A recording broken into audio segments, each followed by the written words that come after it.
you say the Mama Podcast? Mama Podcast. Hi Mama, you're listening to the Mama Podcast. It's Sumaya here, the co-founder of Mama Emmy app. Mama Emmy is the first app to exclusively connect mothers across the Middle East, connect with like-minded mamas and create lifelong friendships. At Mama, we are all about connecting mamas to empower women. So let's join together and make this mission a reality. Today I'm joined by the wonderful Angelica, and we're talking all about home help and nannies. Angelica is the founder of CloudNine Kids, and she shares all her expertise and insight on how to find somebody who works for your family and what to look for when you're hiring a nanny. Hi Angelica, thank you so much for joining me on the Mama Podcast. Thank you very much for having me. You're welcome.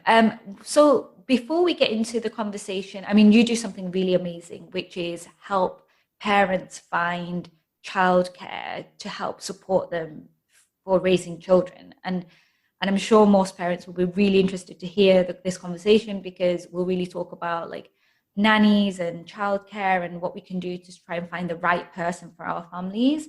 But before we get into any of that, I'd love for you to sort of share more about CloudNine Kids and how you got there, what it is, and what made you set it up. Yeah, sure. So CloudNine Kids is a baby and childcare company. So we specialize in providing a high quality service to families with our own team of professional baby and childcare providers. So we provide this service throughout Dubai and Abu Dhabi as well. So the business is 3 years old now. So we actually started 3 years ago as a training company. So initially my mission was to provide training for nannies. So families that already have nannies and would like to have them upskilled, and obviously for nannies to learn and to be able to understand better about the type of jobs that they're doing and taking care of children.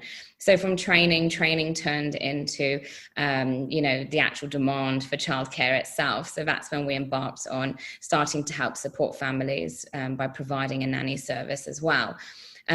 So basically my background is I'm a professional nanny myself from the UK. That's how I came to Dubai 8 years ago, as I worked for a family then. And over the years, it's kind of changed from being a nanny, then going into teaching. Then I went into childcare management, and then I kind of worked my way up to a place where I had the confidence, the contacts, an ability to be able to start my own business, which has all been based upon my experiences here in the UAE. Coming from a nanny myself, obviously I have that connection and understanding about what it takes to be a professional nanny, but also working with many different families over the years, engaging with nannies on a daily basis. So I kind of managed to realize what the gap in the market was, and obviously come up with a concept and a business, which is now, of course, very much in demand. We're doing fantastic things. Our team is continuously growing. So it's been a really amazing journey. That's really inspirational and exciting as well, because it's so incredible to hear that actually you are supporting parents and you're helping them with their sort of family lives, and in effect that's obviously helping you grow as a business as well. You said that there was a gap where originally when you came you realized that there was something that they needed training on. Is this the parenting styles, or is this first aid? Is it more sort of practical skills or more sort of educational skills that you felt that there was sort of a gap? Yeah, definitely. I mean, that's really important, by the way, is communication, because if you don't have a good connection and ability to discuss things with your nanny, then you really will struggle. For me, the main thing I noticed about the UAE and this part of the world is that a nanny is not only a nanny. A lot of ladies here are hired to do everything. So they're maids, cleaners, cooks, sometimes drivers, nannies as well. So they have, never-ending job descriptions, which of course is quite challenging for any one person, or if they have got more than one staff member. It's a big challenge, and obviously not everything can be done perfectly when you have got so many different aspects of a role to do. So for me, that was the main thing at the beginning, was sort of understanding the dynamic of what these positions actually entailed. Again, as a professional nanny myself, I'm just a nanny. I don't do the cleaning. I don't do the cooking for the family. I mean, I actually love cooking. I would do some cooking. I don't mind if I have time. So obviously I identified that the maids were obviously being used to take care of kids as well, which for me was quite worrying, because these ladies are not trained. They're not experienced. They've never worked with children before sometimes.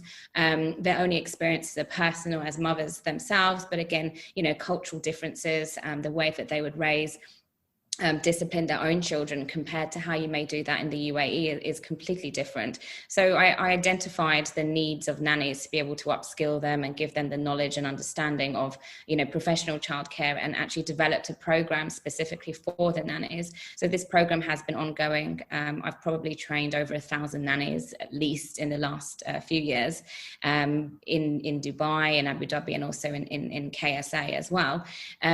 So it's starting with the training program, and obviously all of our staff as well go through this training program as well. So we can ensure to our clients that, the staff in our company, not only do we hire them very selectively, because we only hire ladies that have got teaching, nursery, caregiving backgrounds, who have also got nanny experience. Most of our ladies have got anything between 3 up to 15 years of experience here in the UAE, have a very high level of English, and obviously on top of that, they're being trained through our program as well. And we also include a pediatric first aid training as well. So all of our staff not only are fully qualified in childcare, but they're also trained in first aid, and we refresh that first aid training as much as we can as well, so that they're always ready just in case of any incident or accident, so they would know what to do. It's great to have somebody that actually understands childcare, looking after your child, rather than, like you mentioned, like hiring a maid who is only going off probably their own personal experience and maybe a few of their relatives' children or whoever they may have looked after in the past. So it's a bit like me saying, right now I have a child, I could then look after somebody else's, but it's not the same at all, because all children are different. And my parenting style is my parenting style. It doesn't mean somebody else would want to parent their child that way. That leads me on to sort of asking you, from a perspective of someone who actually helps parents find a nanny, how do you match them? How do you decide that this nanny is the right nanny for this parent? Because everybody has a different parenting style. I mean, we have 2 different sort of categories. We have baby care. So all of our baby care team are specialized for babies from birth up to 18 months. And then we have our childcare team. So childcare, we specialize from 18 months up to school age. So obviously we have staff who are trained for specific age groups and have different, unique backgrounds. So first of all, is obviously identifying the skill set of our staff members, and then according to the client and the age of their children. I mean, all of our staff are highly trained. They're very good at being diverse and fitting in with different families, because, they work with many different clients of ours, and every family is different. So obviously they have to be flexible and adjustable to work with any different type of family and their requirements. I mean, working with a first-time mom, can be very different to working with a mother that, is on her 3rd child by now. So it really just depends. So communication skills, as we mentioned, is very, very important. Our staff are excellent communicators. They're very friendly and able to give advice to the clients if they need any advice, or if they need any help or tips, support in terms of what type of activities to do with the kids, any resources or materials that they want to buy to do with the kids. They can advise on sleep routine, sleep pattern, obviously weaning, feeding children, introducing different types of foods, how to do that. So again, it all just kind of depends on the age of the child. I mean, with our clients, obviously, they will make a booking with our staff members depending on availability. We do have different packages. We have weekly and monthly basis packages. But of course, we want to make sure that the fit is right from the beginning. So we always, allow our clients to do like a trial booking at the start. It could just be like a one-day booking, just to see how the connection is, just to see if everybody's happy. And I would say 99% of the time, it's always the right fit. So then obviously the client will just then continue with that staff member. But we're here to support, we support our staff, we're here to support our clients at any time. So if there's ever any struggles or any concerns about, the arrangement, then of course we're here to support. Say I had a nanny that was already working with us, and say it was feeling like there were certain things that just weren't matching, or it just didn't feel like there was a break in communication. What's the best way to deal with that? Is it that, would you say that it's better to then send the nanny for some kind of training, or is it better to maybe opt for somebody different and start with a blank slate, or is it just communication, sitting down and having a conversation? Yeah, that's really interesting, because it's a combination of all of those Right. things essentially. And most families, when they come to me with any concerns about their current or existing nannies, we go through these same questions. So first of all is communication skills. So we always like to say, let's just start off with having a chat with your nanny. So have you done this? Have you, been open, had a, sit down chat with her, and just kind of ask her how she's doing, if she has any questions or concerns, is she happy? Is there anything that, as an employer, is there anything that we can give to you to make your life easier or to help with your position? Do you have any questions for me? So a lot of parents actually don't go through this process with their nannies because they forget that, because it's in your home, it's so personal. But, if you're at work in your office, for example, you'll have those meetings with your manager, you'll sit down and have an appraisal. So these type of things we should also implement into the home as well, because it gives more of a professional structure. It also gives incentives for nannies. So, if you're having an appraisal system in the home, and perhaps at the end of the year, you can review their salary and give them a 5 or a 10% increase. These things can make a huge difference in the motivation of your nanny. So you can try this first. If you're still getting a resistance, or if there's any kind of disability to be able to have an open conversation with your nanny, then perhaps you can consider to do some training. So obviously with training, it will help to give additional skills to the nanny. It doesn't mean you're going to have a brand new nanny at the end of the day. But normally, it does help the nanny to build confidence, to understand the importance of their job, to appreciate their job more, obviously be grateful for being able to do a training course, thanks to their employer who has enrolled them. So the training will definitely help boost their confidence. And then of course, depending on how the results of the training is, if there's a huge improvement, again, you just need to keep monitoring that. And again, if the training is still not working and there's still no improvement, you've tried everything, only at that time I would then suggest, maybe it's time that you make that decision to part ways. Perhaps, there's something really not connecting there. Perhaps the nanny is not enjoying her job because of the age group of the children. Some nannies only like working with newborns. They don't like working with toddlers. So it could just be that the connection's not quite right.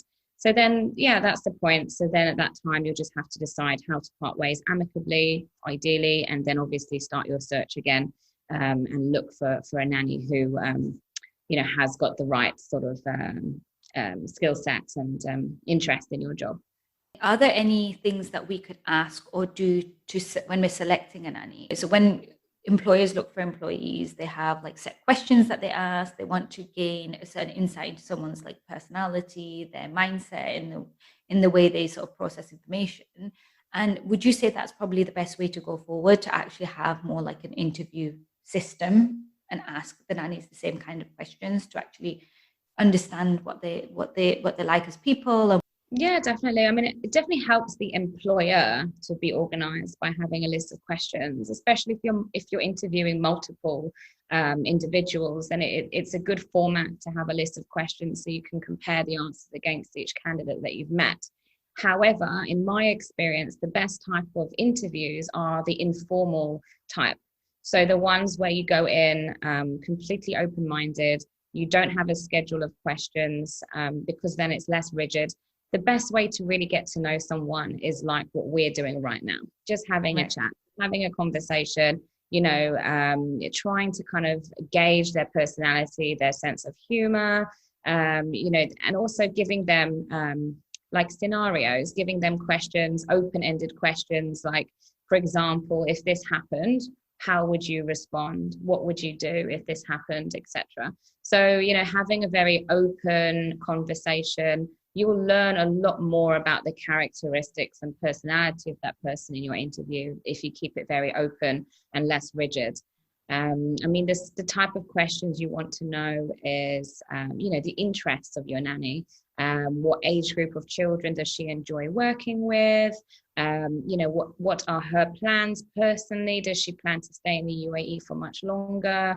You want to know about her personal life a little bit. Obviously, you need to be sensitive. It's not, really your place to ask, but what she does in her spare time, on her day off. Does she have family in the UAE? Where does she go on her day off?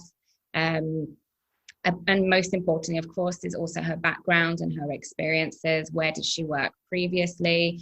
Talk to me about your experiences with your previous employer. What was your day-to-day routine like?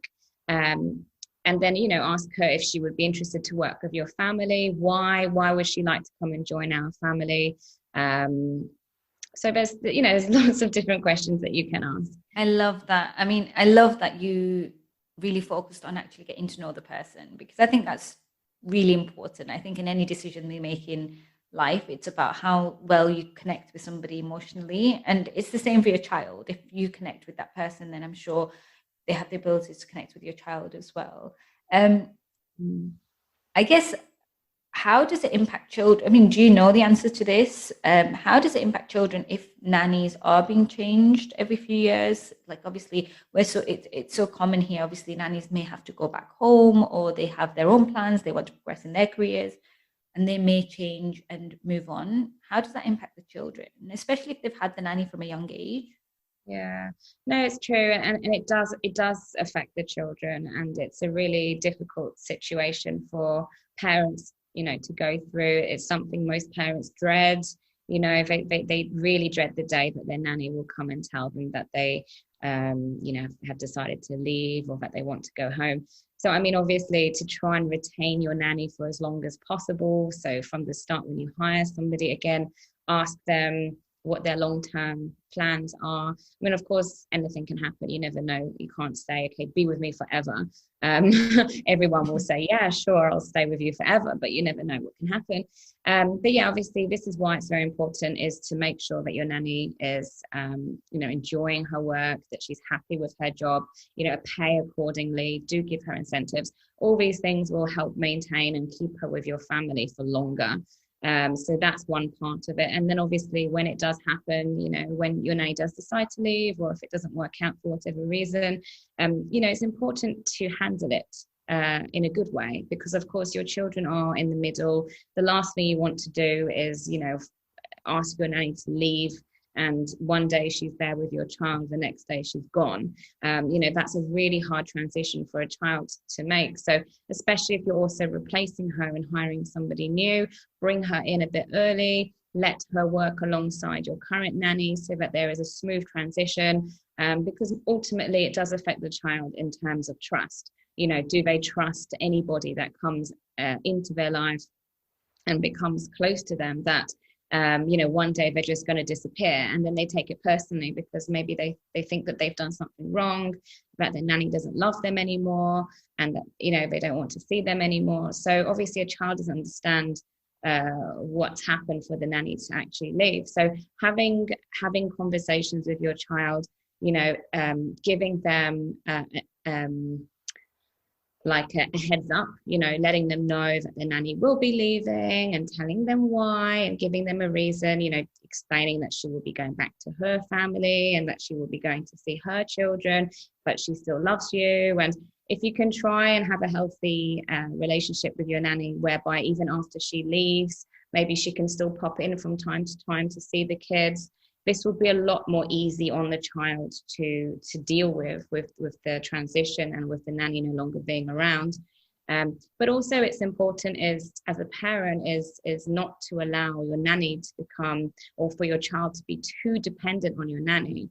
I mean, it's very important as a parent to still, be a parent and let your children know that you will always be there for them no matter what. So even if your nanny does leave, I'm your mother, I love you, I'm never going to leave you, I'll always be here for you. And obviously just explaining to your child, you have to let them know everything, why your nanny will be leaving, what's going to happen next. But if your nanny just disappears the next day, this is really heartbreaking for the child. I mean, obviously we can't control certain situations. If your nanny does do something like that, that's not your fault. There's nothing more you can do about it. But at the same time, it is healthy for children to have multiple caregivers in their lives.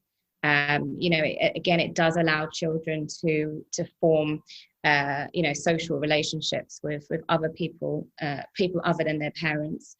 And there are benefits to that as well. And I guess in a way, it would probably, you're exposing your child to experiences which they will at some stage have in their lives. They're going to have friends that will leave. If anything, it'll probably make them resilient if dealt with in the right way. Exactly. Yeah, that's right. Let's just talk about a mom who's just given birth. So a first-time mom who has to go back to work. Do you have any advice for that mother? And I mean, how does the nanny deal with that? Like, how can the nanny support that as well? Yeah, it's so difficult. I mean, even deciding whether to go back to work or not, it's probably one of the most difficult decisions a mother will ever have to make. I've had some clients of mine who last minute changed their mind because, they were going to get a nanny and they planned to go back to work after their maternity leave, and then last minute changed their mind and thought, you know what, no, I'm just going to quit my job. I can't do it. I'm not ready. And that's fine as well. I mean, obviously it depends on the family situation, the financial situation, of course.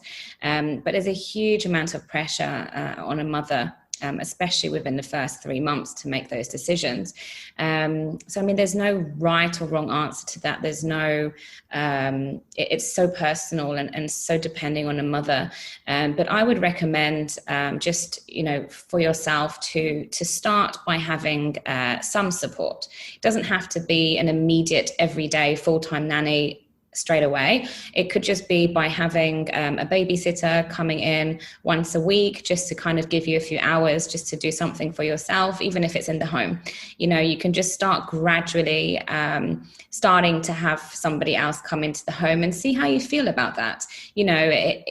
Just by, reclaiming a few hours to yourself once a week, it is no crime. There's no shame in doing that.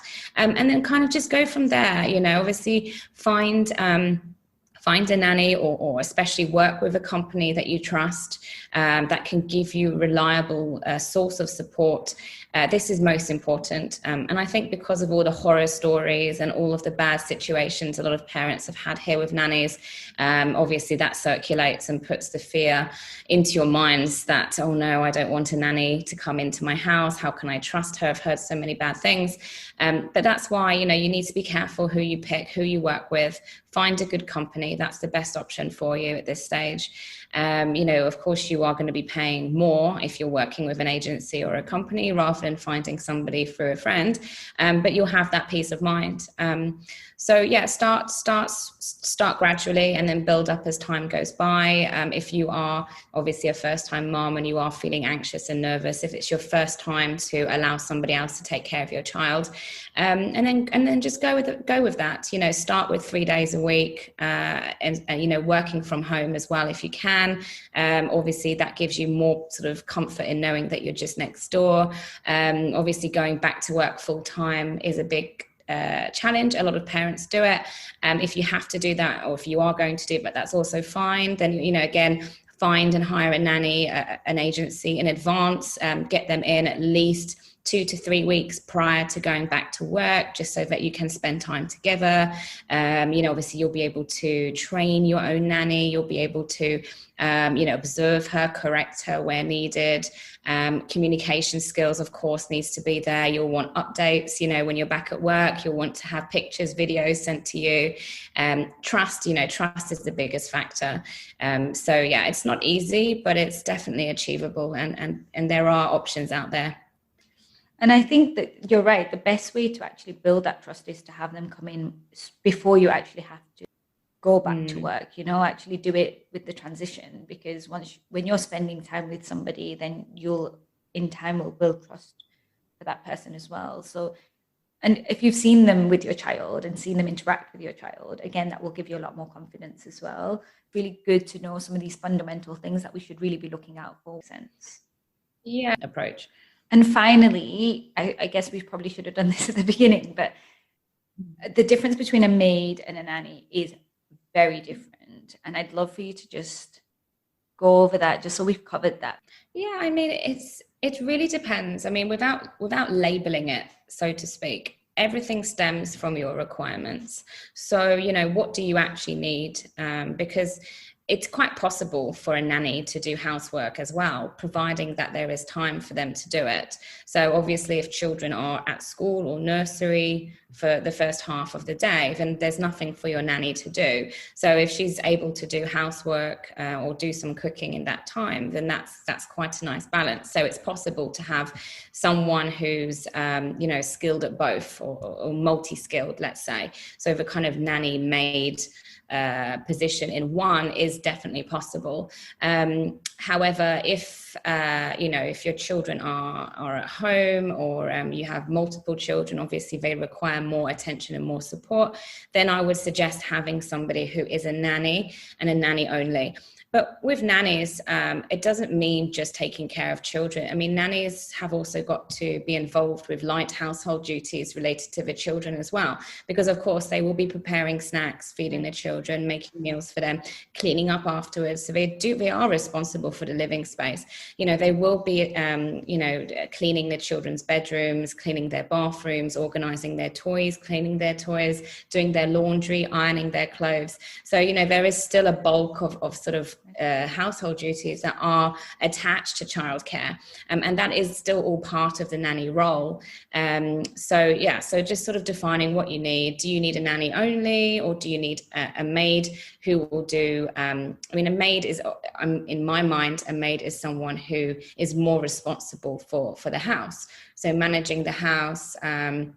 Their main responsibilities are housekeeping, cleaning, cooking, and then perhaps childcare is less required, or a secondary part of that role, and which is perfectly fine for families who moms are at home. For hands-on mothers, they don't necessarily need a full-time nanny. They probably just need a maid who is able to do all the housework. That's their main focus, but then can also babysit the child from time to time.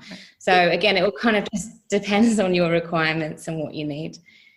Is there anything that you would like to add? I think one of the things I'm noticing a lot at the moment with parents when they're calling in is sort of, a lot of parents are scarred by previous issues or previous nannies that they've had working with them, and it's not worked out for whatever reason, and it kind of scars you for life.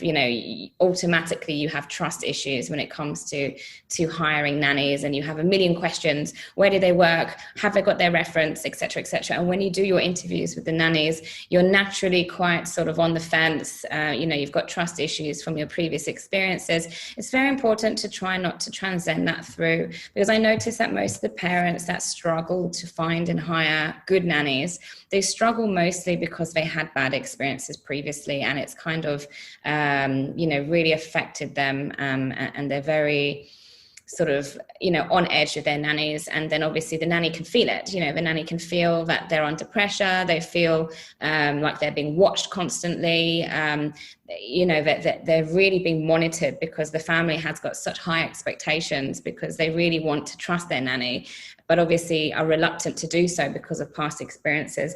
So my advice, of course, to parents is try as much as possible, when you are replacing your nannies or hiring a new nanny or working with a new company, is just to keep an open mind as much as possible.